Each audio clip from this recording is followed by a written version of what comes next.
வைகாசி விசாகம் அப்படின்னாலே முருகனுக்குரிய ஒரு சிறப்பான தினம் அப்படிங்கிறது நமக்கு தெரியும். வைகாசி விசாகத்தப்போ பார்த்தீங்கன்னா அறுபடை வீடுகள்லையும் பல்வேறு வழிபாடுகள் நடக்கும். செவ்வாய் தோஷத்தினால திருமணம் தடைப்பட்டு இருக்கக்கூடியவங்க கண்டிப்பாக வைகாசி விசாகத்தில் பங்கெடுத்துக்கணும். அது ரொம்பவும் சிறப்பு வாய்ந்ததாக இருக்கும். மலை மேலே இருக்கக்கூடிய முருகனை சிலர் கும்பிடணும், சிலர் நீர் பக்கத்தில் இருக்கக்கூடிய முருகனை கும்பிடணும். இந்த மாதிரி அமைப்புகள் இருக்கு. டாக்டர் சம்பந்தமாக படிக்கணும்னு முயற்சி எடுக்கிறாங்கனாலும் கண்டிப்பாக இந்த வழிபாடுகளை செய்யலாம். வேறு என்னென்ன நாம அங்கே அர்ச்சனைகளில் செய்யலாம் அப்படின்னு பார்த்தீங்கன்னா,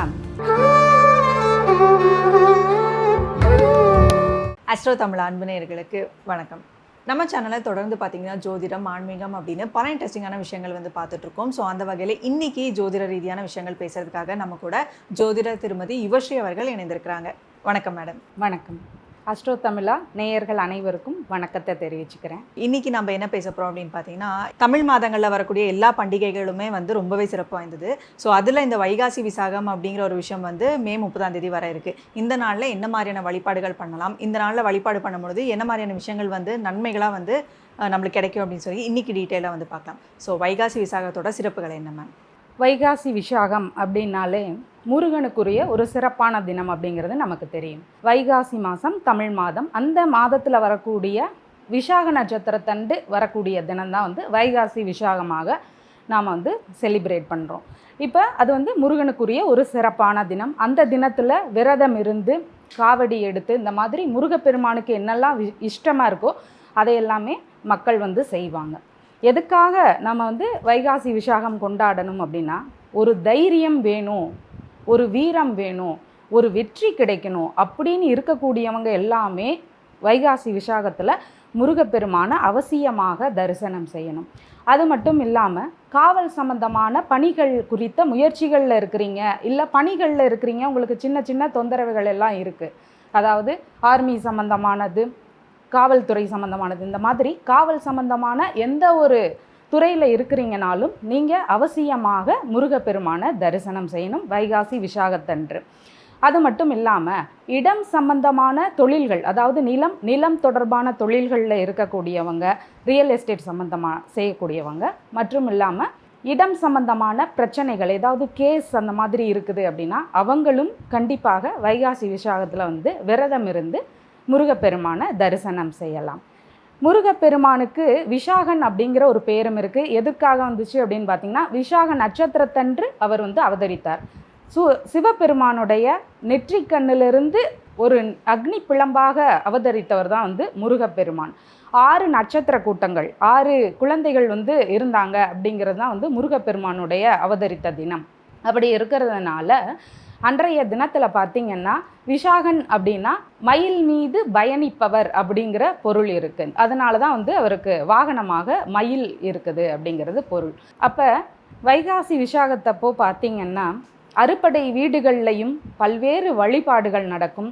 முடிஞ்சவங்க கந்தர் அனுபூதி, கந்த சஷ்டி கவசம், இந்த மாதிரி பாடல்களை பாராயணம் செய்யலாம். இயலாதவங்க அதை ஃபோனில் போட்டு நாம் கேட்கலாம், ஒலிக்க செய்து அதை கேட்கலாம். இது நல்ல விசேஷத்தை தரும். திருமணம், செவ்வாய் தோஷத்தினால திருமணம் தடைப்பட்டு இருக்கக்கூடியவங்க கண்டிப்பாக வைகாசி விசாகத்தில் பங்கெடுத்துக்கணும். அது ரொம்பவும் சிறப்பு வாய்ந்ததாக இருக்கும். வேறு என்னென்ன நாம் அங்கே அர்ச்சனைகளில் செய்யலாம் அப்படின்னு பார்த்தீங்கன்னா, சிவப்பு நிற மலர்கள், அது ரோஜாவாக இருக்கலாம், செவ்வரளி பூக்களாக இருக்கலாம், இந்த மாதிரி சிவப்பு நிற பொருட்கள், வஸ்திரம், குங்குமம், இந்த மாதிரி அவருக்கு பிரியமான விஷயங்கள் கொண்டு நாம் முருகப்பெருமான தரிசனம் செய்யலாம். அது மட்டும் இல்லாமல் வேறு என்ன சிறப்புகள் வைகாசி விசாகத்தில் இருக்குது அப்படின்னு பார்த்தீங்கன்னா, நரசிம்மர் பெருமான் அவதரித்ததும் வைகாசி விசாகத்தின் போது தான். அவருடைய அவதரிப்பு வைகாசி விசாகத்தின் போது இருக்கிறதுனால ஆந்திர மாநிலத்தில் சிம்மாச்சலத்தில் அவருக்கு கோவில் இருக்குது. அந்த கோவிலில் சிறப்பான வழிபாடுகள் எல்லாம் அந்த தினத்தில் நடக்குது. வேறு ஒரு முக்கியமான நபருடைய அவதாரமும் அந்த தினத்தில் தான் இருந்தது. அது யமதர்மராஜர். ஆயுள் சம்பந்தமான பிரச்சனைகள், பயங்கள், அடிக்கடி மனதளவில் ஏதாவது ஒரு சில விஷயங்களில் பயங்கள் ஏற்படும். ஒரு சிலருக்கு பயணங்களில் விபத்துகள் சின்ன சின்னதாக ஏற்படும். அப்போ இதெல்லாம் இருக்கக்கூடிய நபர்கள் தங்களுடைய ஆயுள் நீடிக்கணும் அப்படின்னு விரும்புகிறீங்கன்னா அன்றைய தினத்தில் விரதம் இருந்து யமதர்மனை வழிபடலாம். இதெல்லாமே வைகாசி விசாகத்தினுடைய சிறப்புகளாக பார்க்கப்படுகிறது. அன்றைய தினத்தில் பார்த்தீங்கன்னா இந்த மேலே சொன்ன பிரச்சனைகள் இருந்த நபர்கள் எல்லாம் துவரம்பருப்பு தானமாக கொடுக்கலாம். இயலாதவர்களுக்கும் கொடுக்கலாம், உங்களால் முடிஞ்சவங்களுக்கு நீங்கள் தானமாக கொடுக்கலாம், இல்லை கோவில்லையே பிரசாதமாக நீங்கள் அதை கொடுக்கலாம். நெய் தீபங்கள் ஏற்றி வழிபாடுகள் செய்யுங்க, 6 தீபங்கள் ஏற்றி வழிபாடுகள் செய்யுங்க, அது ரொம்பவும் சிறப்பாக இருக்கும். வெற்றிலை மாலை சாற்றி வழிபாடுகள் செய்யலாம். இந்த விஷயங்கள் எல்லாமே அன்றைய தினத்தில் நாம் செய்யலாம். ஸோ இது முருகப்பெருமானுக்கே உரித்தான ஒரு விசேஷம் அப்படின்னு சொன்னீங்க. இப்போ நிறைய பேருக்கு நில சம்பந்தமாக நிறைய பிரச்சனைகள் இருக்கும். ஸோ அவங்களுக்கெல்லாம் இந்த வழிபாடு எடுத்துக்கும் பொழுது இதிலிருந்து பாசிட்டிவாக ஏதாவது நடக்கிறதுக்கான வாய்ப்புகள் இருக்கா? கண்டிப்பாக. ஒரு வெற்றியை தரக்கூடியவரும் பார்த்தீங்கன்னா முருகப்பெருமான் தான். செவ்வாய் பகவானை பலப்படுத்தணும் அப்படின்னாலே நம்ம முருகப்பெருமானை சரணடையணும். அதுதான் முக்கியமான பாயிண்ட்டு. அப்போ இடம் சம்பந்தமான கேஸு, வேறு எந்த விதமான கேஸாக இருந்தாலும் நாம் முருகப்பெருமானை வழிபடலாம். எதற்காக இடம் அப்படின்னு சொல்லி பார்த்தோம்னா, நிலத்துக்கான ஒரு காரகத்துவத்தை வகிக்கக்கூடியவர் செவ்வாய். அதனால் நம்ம நில பிரச்சனை அப்படிங்கிறத இங்கே கொண்டு வந்திருக்கோம். ஸோ இவங்க எல்லாமே ஏதாவது ஒரு அவங்க அருகாமையில் இருக்கக்கூடிய முருகன் கோயிலுக்கு போய் தரிசனம் பண்ணாலே எல்லா விதமான பிரச்சனைகளுமே சரியாகும். முடிஞ்சவங்க அருகில் இருக்கக்கூடிய முருகன் கோவிலில் போய் வழிபாடுகள் செய்யுங்க.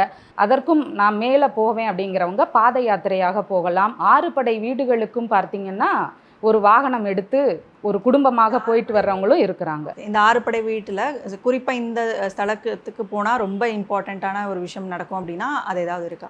அதாவது ஒவ்வொரு நபருக்கும் ஜோதிடத்தின்படி இருக்குது. அதாவது மலை மேலே இருக்கக்கூடிய முருகனை சிலர் கும்பிடணும், சிலர் நீர் பக்கத்தில் இருக்கக்கூடிய முருகனை கும்பிடணும். இந்த மாதிரி அமைப்புகள் இருக்குது. சுய ஜாதகத்தில் பார்த்துட்டு என்ன தொந்தரவு இருக்குது, பொதுவாக பார்க்கணும்னா எல்லாருமே எல்லா கோவிலுக்கும் போகலாம். ஏதாவது தொந்தரவு அதிகமாக இருக்குது அப்படிங்கிறவங்க குறிப்பாக தன்னுடைய ஜாதகத்தை ஒரு ஆலோசனை செய்துட்டு அதுக்கப்புறமா நாம் அந்த கோவிலுக்கு போகலாம். ஓகே, ரொம்ப சிறப்பு. ஏன்னா அவங்களோட சுயஜாதகத்தில் என்ன மாதிரியான விஷயங்கள் இருக்குது, என்ன பிரச்சனை அவங்க சந்திக்கிறாங்க அப்படின்னு தெரிஞ்சுக்கிட்டு அந்த கோவிலுக்கு போகும்போது ரொம்ப சிறப்பாக இருக்கும். அது மட்டும் இல்லாமல் மருத்துவ ரீதியில், அதாவது டாக்டர் சம்மந்தமாக படிக்கணும்னு முயற்சி எடுக்கிறாங்கனாலும் கண்டிப்பாக இந்த வழிபாடுகளை செய்யலாம். அது செவ்வாய்க்குரிய ஒரு படிப்பு தான், மருத்துவ படிப்பு. அதனால் வைகாசி விசாகத்தில் வழிபாடுகள் செய்யலாம். அவங்க மருத்துவ ரீதியில் ஏதாவது ஆப்ரேஷன் சம்மந்தமான தொந்தரவுகள் இருக்குது, இல்லை சீக்கிரமாக ஆப்ரேஷன் பண்ண முடியல அப்படிங்கிறவங்களும் கண்டிப்பாக இந்த விசாகத்தில் வழிபாடுகள் செய்யலாம். ஓகே, ரொம்ப சிறப்பாக வைகாசி விசாகத்தோட சிறப்புகள், அந்த தினத்தில் என்ன மாதிரியான வழிபாடுகள் பண்ணலாம், வழிபாடு பண்ணும்பொழுது என்ன மாதிரியான விஷயங்கள் கிடைக்கும் அப்படின்னு சொல்லி ரொம்ப அற்புதமாக சொல்லியிருக்கீங்க. ஸோ தொடர்ந்து ஜோதிடம் சார்ந்த நிறைய விஷயங்கள் அடுத்தடுத்து பேசலாம் மேடம். அது வரைக்கும் நன்றி. நன்றி.